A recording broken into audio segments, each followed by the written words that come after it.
हूँ अपने आदरणीय महाप्रबंधक महोदय का, जिनसे आपकी मुलाकात डिटेल में तो प्रेस कॉन्फ्रेंस में अलग से होगी ही। आज भी हम सरकार का स्वागत करते हैं।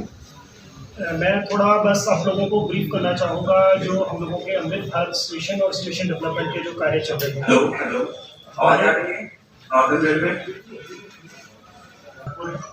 दोनों में बहुत तेजी से काम चल रहा है। प्रयागराज की तो प्रगति आप लोग सभी यहाँ रहते हैं तो आप लोगों ने देखी भी होगी कि जो हमारा सिविल लाइन साइड का जो कार्य है उसका लगभग लक्ष्य है कि हम कुंभ से पहले इसको जितना अधिक से अधिक प्रॉपर शेप में लाने की कोशिश हम लोग कर रहे हैं कि हमें इसको महाकुंभ के टाइम पे, महाकुंभ 2025 के टाइम पे शोकेस कर सकें। उसके अलावा जो इसके जो फेज़ 2 और फेज़ 3 के कार्य हैं वो बाद में शुरू हुए हैं, जिसमें मेन कॉन्कोर्स का कार्य होगा और उसके बाद जो फेज़ 3 का कार्य है वो सिटी साइड में होगा, जब हम सिविल लाइन साइड में अपने ऑफिसेज वगैरह एस्टैब्लिशमेंट्स को शिफ्ट करेंगे। उसके अलावा कानपुर का भी स्टेशन डेवलपमेंट का कार्य पूरी तेजी से शुरू हो चुका है। उसमें कैंट साइड और सिटी साइड दो साइड्स हैं और दोनों में साइमल्टेनियसली काम शुरू हो चुका है। जो पुराने अबंडेंट स्ट्रक्चर्स हैं उनको गिराने का कार्य भी शुरू हो चुका है और वहाँ पर भी बेसिकली एक कॉन्कोर्स आना है 36 मीटर का, तो उसके लिए भी तैयारी हम लोग कर रहे हैं कि उसको भी किस तरीके से हम लोग साइमल्टेनियसली कर सकते हैं। जो सिटी साइड है उसमें मेनली जो अबंडेंट बिल्डिंग्स हैं गिराने का कार्य पूरा हो चुका है और जो रिप्लेसमेंट अकाउंट पे जो यूनिट की शिफ्टिंग वगैरह थी उसका कार्य भी पूरा हो चुका है, तो फाउंडेशन के काम चल रहा है। आप लोगों का मैं बहुत अभिनंदन करता हूँ। ये हमारी पहली मुलाकात है, आगे और भी मुलाकात भी होती रहेंगी। जो मैंने हिमांशु जी ने रिक्वेस्ट किया था कि हमारी जो फॉर्मल एक बार हम लोग प्रेस कॉन्फ्रेंस होल्ड करेंगे, उसमें जो भी हमारे एनसीआर में हम लोग काम कर रहे हैं उसके बारे में विस्तार से आपको जानकारी दी जाएगी और जो जो नई नई योजनाएँ हैं या नए कार्य हो रहे हैं, जैसे डीआरएम साहब ने बताया कि स्टेशन डेवलपमेंट का काम हो रहा है, उन्होंने आपको जो ब्रीफ दिया है बेसिकली प्रयागराज डिवीज़न का है, जबकि जोन स्तर पे हम लोग बहुत सारे स्टेशनों पे अमृत भारत स्टेशन का काम कर रहे हैं। जैसे एनसीआर में टोटल हमारे 54 स्टेशन हैं, उसमें से 46 स्टेशन जो है हमारे जो तो मानते हैं कि छोटे स्टेशन है उनको हम सुधार रहे हैं और 8 बहुत बड़े स्टेशन हैं जैसे ग्वालियर है, खजुराहो है, उस तरह से जैसे प्रयागराज डिवीज़न में प्रयागराज है या कानपुर है, इन स्टेशनों पर सब पे काम चल रहा है। और जहाँ तक मेरा मानना है आप लोगों ने इन स्टेशनों की प्रगति देखी होगी, जिन्होंने भी जिसको भी देखने का मौका मिला है, आप खुद ही मानेंगे कि उसमें काम हो रहा है, अच्छी तरह से काम हो रहा है। और हमारा टारगेट ये है कि इस साल पूरे जोन में हम लोग 8 अमृत भारत स्टेशन जो है मार्च से पहले पूरे कर लें और बाकी स्टेशनों पर भी काम चलता रहेगा। और टारगेट यही रखा गया है कि जो हमारे 46 स्टेशन जो मैंने आपको बताया वो सारे के सारे इस साल में पूरे कर लिए जाए, इस कैलेंडर ईयर में। और जो बड़े स्टेशनों पे हैं उन पर भी बहुत तेज़ी से काम चल रहा है। इसके अलावा जो इसमें हमारे जोन में जो मेजर काम चल रहा है वो काम चल रहा है कवच का, जो कवच का प्रावधान है कि जो हम लोग कहते हैं इसको एंटी कोलिजन डिवाइस कहते हैं कि गाड़ी की सुरक्षा के लिए तो परवल से लेकर मथुरा तक और गाजियाबाद से लेकर दीनदयाल उपाध्याय मार्ग तक उसका भी कार्य चल रहा है, तो वो भी हमारा एक लक्ष्य बाधित तरीके से काम चल रहा है। जैसे मथुरा परवल का काम और जो इंफ्रास्ट्रक्चर का काम है ऑलरेडी पूरा हो चुका है। उसमें जो लोगों के ट्रायल्स होते हैं, जो आरडीएसओ के ट्रायल्स होते हैं गाड़ी चलाने के लिए 160 किलोमीटर की या जो गाड़ी चलाने का प्रावधान करने के लिए ट्रायल करनी होती है वो आरडीएसओ ऑलरेडी ट्रायल कर रहा है। इस तरह से जो हमारा गाजियाबाद से लेके दीनदयाल उपाध्याय मार्ग का काम चल रहा है, उसमें भी जो इंफ्रास्ट्रक्चर का काम है बहुत तेजी से चल रहा है। इंफ्रास्ट्रक्चर का काम पूरा होते ही हम लोग जो ट्रायल वाला लोकल ट्रायल्स का काम है वो भी शुरू हो जाएगा। कुछ भाग में ऑलरेडी चल रहा है उसमें। ये बड़े हर्ष की बात है कि हमें जो लोगों में इक्विपमेंट लगाते हैं हम लोग, इंजन में कवच का इक्विपमेंट लगाना होता है, उसमें ना सिर्फ हमारा जो लोको शेड है, हमारे जो शेड है उसमें हमें लगाने का काम दिया गया है। उसमें दूसरे जोन के भी जो लोगो हैं उसका भी काम जो है नॉर्थ सेंट्रल रेलवे को दिया गया है। करीब करीब 300 लोगो ऐसे हैं जिसमें हम लोग कवच का इक्विपमेंट लगाएंगे जो कि नॉर्थ सेंट्रल रेलवे ही लगाएंगे। इसके अलावा जो मिशन रफ्तार के तहत हम लोग जो गाड़ियों की यूनिट बनाने का काम कर रहे हैं। 160 kmph का भी काम चल रहा है, जैसे मथुरा से पलवल का काम चल रहा है उसमें। जैसे उसमें पावर सप्लाई की एनहांसमेंट बढ़ाने का काम होता है, ट्रैक का काम होता है, सिग्नलिंग का काम होता है, वो भी सारा कार्य जो है बड़ी अच्छी तरह से प्रगति से चल रहा है। इसके अलावा जो यात्री सुविधाओं के लिए हम लोग बार बार कुछ ना कुछ ये उनकी बेहतर सुविधाएं मिले, जो यात्री हैं हमारे उनका जो यात्रा कर रहे हैं उसमें हम लोग आजकल जो मेजर इनिशिएटिव लेके कर रहे हैं वो पानी की जो टेस्टिंग है हमारी, क्योंकि जो पीने का पानी है वो एक बेसिक रिक्वायरमेंट है जब यात्रा करते हैं। तो पानी के सैंपल हम लोग पीरियडिकली काफ़ी इंक्रीज फ्रीक्वेंसी से उनको चेक करवाते रहते हैं। और बड़े हर्ष से मैं भी कहना चाह रहा हूँ आपको कि पिछले जितने भी हम लोगों ने सैंपल चेक किए हैं उसमें कोई भी ऐसा नहीं है कि जिसमें पानी की क्वालिटी में कमी पाई है। उत्तर प्रदेश से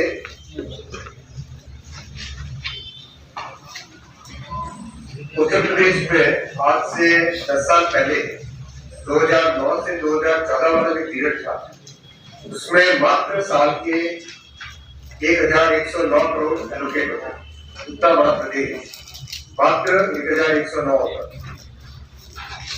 अभी मोदी जी ने 2024-25 के लिए इस बजट में आज बजट किया 19,575 करोड़ रुपए सैंक्शन किए। 19,575 करोड़ यानी पहले से 17 गुने 1700%, 1,700% अधिक, यह 19,575 करोड़। जो काम हो रहा है वो काम इस तरह से हो रहा है रेलवे का उत्तर प्रदेश में कि करीब हर साल श्रीलंका जैसा एक देश जो है 1,978 किलोमीटर नए ट्रैक्स। ये संख्या आज से 10 साल पहले होती थी मात्र 150 किलोमीटर, 160 किलोमीटर, जो अब 2,000 किलोमीटर साल के जो है नए ट्रैक्स। बिजली विद्युतीकरण 100% हो गया है उत्तर प्रदेश में, 100% कंप्लीट। टोटल इन्वेस्टमेंट रेलवे का उत्तर प्रदेश में हो रहा है 98,000 करोड़, 98,015 करोड़। और 157 स्टेशन को अमृत स्टेशन के हिसाब से डेवलप किया जा रहा है। 157 स्टेशन को अमृत स्टेशन के हिसाब से डेवलप किया जा रहा है। पिछले 10 सालों में करीब 1,377 उत्तर प्रदेश में फ्लाईओवर और अंडरपास बने और 143 स्टेशन पे जो लोकल प्रोडक्ट है, लोकल हैंडीक्राफ्ट है, लोकल प्रोडक्ट है, उसके बेचने के लिए उसमें उसका एक नया मार्केट देने के लिए वन स्टेशन वन प्रोडक्ट की कल्पना में 143 स्टेशन पे दिया गया है ये सुविधा। स्टेशन का काम बहुत तेजी से चल रहा है। आप सभी फील्ड में जब घूमते होंगे देखते ही होंगे, बहुत ही तेजी से चल रहा है, बहुत ही उत्तम तरीके का काम चल रहा है। करीब स्टेशन पूरी तरह से नए डेवलप। अब मैं आता हूँ राजस्थान पे। राजस्थान के क्षेत्रफल में बहुत बड़ा प्रदेश है और सामरिक दृष्टि से बहुत इंपॉर्टेंट है, जो बॉर्डर का एरिया है सारा। ऐसे महत्वपूर्ण प्रदेश को 2009 से 2014 में एकदम अनदेखी की जाती थी और तेरा व्यवहार होता था एक तरीके से। मात्र 682 करोड़ रुपए साल का एनुअल एलोकेशन होता था रेलवे के लिए। इतने बड़े प्रदेश, इतने महत्वपूर्ण सामरिक दृष्टि से मात्र 682 करोड़ का एनुअल एलोकेशन होता था। 2024-25 में आज का जो बजट पेश हुआ है उसमें 9,782 करोड़ 9,782 करोड़ रुपए राजस्थान के लिए एलोकेशन हुआ है। काम तेजी से चल रहा है, 98% इलेक्ट्रिफिकेशन हो गया है। अनफॉर्चुनेटली पिछले कांग्रेस की सरकार के समय बहुत धीमा था। मेरे लगातार चिट्ठी जाती थी इलेक्ट्रिफिकेशन में राज्य सरकार की तरफ से जो परमिशन चाहिए होती उसके लिए, लेकिन अब पूरा विश्वास है कि डब्ल्यूपीएल की सरकार बन गई है राजस्थान में भी, तो राजस्थान में भी काम बहुत तेजी से आगे बढ़ेगा। राजस्थान में 85 स्टेशन को अमृत स्टेशन के लिए डेवलप करने का काम चल रहा है। 85 स्टेशन। टोटल इन्वेस्टमेंट राजस्थान में रेलवे का हो रहा है 53,000 करोड़ 53,045 53,000 करोड़ का टोटल इन्वेस्टमेंट। राजस्थान के रेलवे ट्रैक्स के ऊपर फ्लाईओवर्स और नीचे अंडरपासेस 1367 फ्लाईओवर्स और अंडरपासेस बने 10 साल में। मोदी जी ने राजस्थान के विशेष हैंडीक्राफ्ट्स और लोकल प्रोडक्ट्स के लिए 54 स्टॉल्स दिए, 1 स्टेशन 1 प्रोडक्ट के 54 स्टेशन पे 1 स्टेशन 1 प्रोडक्ट के स्टॉल्स लगाए गए। बहुत अच्छी उसका आउटकम है। जहां जहां लगे हैं वहां पे कई जगह मैंने स्वयं मिला और बोलते हैं कि जितनी पहले इनकम होती थी उसके कई गुने इनकम आज हो रही है, क्योंकि रेलवे में फुटफॉल बहुत होता है। बहुत पैसेंजर्स आते जाते जब प्रोडक्ट को देखते हैं तो खरीदने की इच्छा रखते हैं, तो उससे फुटफॉल बहुत अच्छा होता है। राजस्थान, उत्तर प्रदेश, अब मैं आता हूँ जम्मू एंड कश्मीर पे। जम्मू एंड कश्मीर का एक बहुत बड़ा प्रोजेक्ट जो कि कई वर्षों से हम सबका ड्रीम था, हम सबका स्वप्न था, वो प्रोजेक्ट करीब कंप्लीट होने को आया। चिनाब का ब्रिज कंप्लीट हो गया है, पंजी खड्ड ब्रिज भी कंप्लीट हो गया है। एक टनल पे काम चल रहा है अभी, बाकी सारी टनल्स कंप्लीट हो गई। अब प्रैक्टिकली ऑपरेशनल पोजीशन पे आ गया है। और नए प्रोजेक्ट्स के लिए भी आपको जानकारी होगी कि पहले केवल मतलब चीटी की चाल की तरह काम चल रहा था 10 साल पहले। कभी कोई 1 किलोमीटर हुआ, कभी 2 किलोमीटर हुआ, इस तरह से काम होता था। पिछले 10 वर्षों में ये प्रोजेक्ट उतनी प्रोग्रेस किया है जितना उससे पहले के 30 वर्षों में नहीं किया।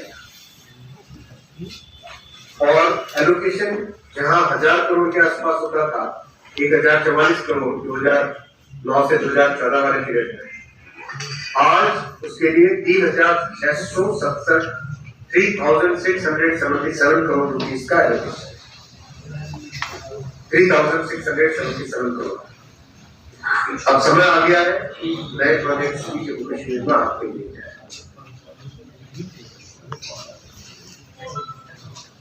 चार स्टेशन को अमृत स्टेशन की तरह डेवलप किया जा रहा है।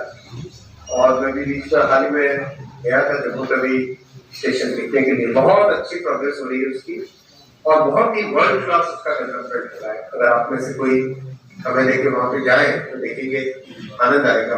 वाकई इस डिजाइन को देख के आपको अच्छा लगेगा।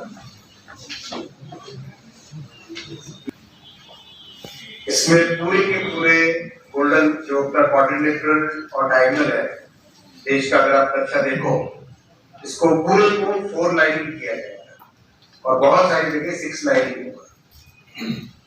Total energy, economic corridor, rail सागर और अमृत चतुर्भुज के जो तीनों बड़े कॉरिडोर्स हैं, इन कॉरिडोर्स में करीब 40,900 किलोमीटर नए ट्रैक बनाए जाएंगे। 40,900 किलोमीटर नए ट्रैक बनाए जाएंगे। मतलब आप समझिए पूरी जर्मनी का नेटवर्क है 35,000 किलोमीटर, साथ में स्विट्जरलैंड 5,000 किलोमीटर जोड़ो तो 40,000 किलोमीटर होता है। इतना बड़ा नेटवर्क अगले 6 से 8 वर्षों में भारत में जुड़ेगा। 40,000 किलोमीटर के नए ट्रैक जुड़ेंगे। बहुत कैपेसिटी बढ़ जाएगी, इससे बहुत सारी नई ट्रेन चला पाएंगे और करीब आप समझिए अगले मोदी जी की अगली टर्म में आप प्रैक्टिकली देखोगे रेलवे का एक ऐसा डेवलपमेंट देखोगे जो कि बहुत ही हमारे जन जन के लिए लाभकारी है। इक्विपमेंट होता है वो ट्रैक के ऊपर लगता है और कुछ इक्विपमेंट जो हमारा लोको के ऊपर लगता है। जो ट्रैक के ऊपर इक्विपमेंट लगता है उसमें जैसे RFID टैग्स वगैरह होते हैं या सिग्नलिंग का इक्विपमेंट होता है या ट्रैक के ऊपर इक्विपमेंट लगता है, ये सब मिला के जिसको हम लोग कहते हैं इंफ्रास्ट्रक्चर का काम हो रहा है। तो जो लोको के इक्विपमेंट लगता है वो ड्राइवर की कैब में लगता है, लोको पायलट की कैब में लगता है, मंत्र भारत थोड़ा नीचे करो, जिससे जो भी उसका जो सिग्नल की पोजीशन है या सिग्नल का जो एस्पेक्ट है वो ड्राइवर को पता चल पाए और अगर जरूरत पड़े तो उसमें ब्रेक लगाई जा सके। तो हमारा जो कवच का कार्य चल रहा है आज की डेट में वो 2 जगह पे चल रहा है। एक तो गाजियाबाद से लेके दीनदयाल उपाध्याय मार्ग तक और दूसरा कार्य चल रहा है मथुरा से लेके पलवल तक। जो मथुरा से लेके पलवल तक का कार्य है उसमें जो ट्रैक इंफ्रास्ट्रक्चर का काम है जिसको हम लोग कहते हैं सिग्नलिंग का काम है, जो अपना रेल पथ का काम है या RFID टैग्स वगैरह है वो सब लग चुके हैं। उसमें लोको के ट्रायल चल रहे हैं जो कि RDSO द्वारा किए जा रहे हैं।